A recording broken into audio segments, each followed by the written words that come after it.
CureVac, another latecomer, had some bad news for investors recently. Recently, it said its mRNA vaccine candidate showed only 47% efficacy in its pivotal clinical trial, and that's a lot lower than the 90% plus numbers we're used to seeing from Pfizer and Moderna, and now Novavax. So, is the CureVac story over? What are we looking at here?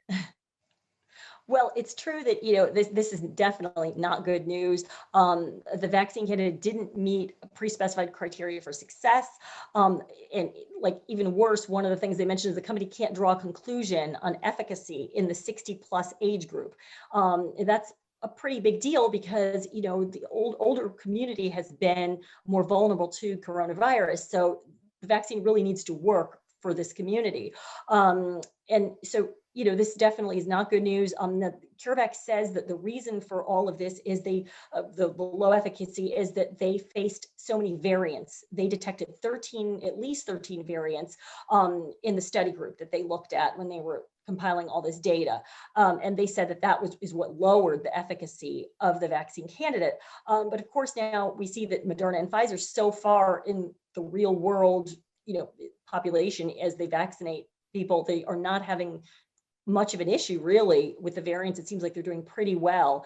Again, just because it's an mRNA vaccine doesn't mean it's identical. Even Moderna and Pfizer, the vaccines are different. Yes, they are based on mRNA technology, but that doesn't mean they're identical.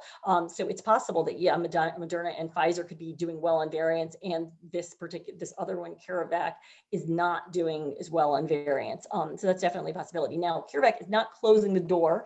They are waiting for the final analysis that they're going to do after accruing 80 more cases at least of COVID, and they're going to analyze everything, and then they're going to decide on the regulatory pathway. So we don't know what's going to happen yet, but so far things are looking kind of grim.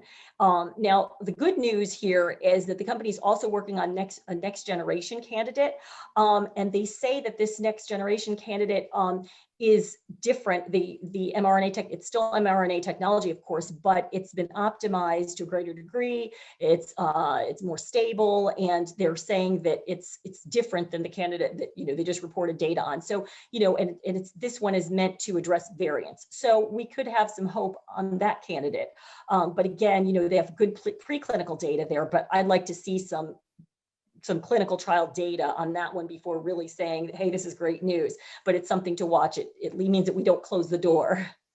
Right. We might not be shutting the door yet, but yeah, that's that 60+ age group data, the information on that group, and the undetermined efficacy there. And then I guess the other really important area to look at is the ability to prevent severe disease, right? That's one of the other really important things that'll might or might not come out of data like this.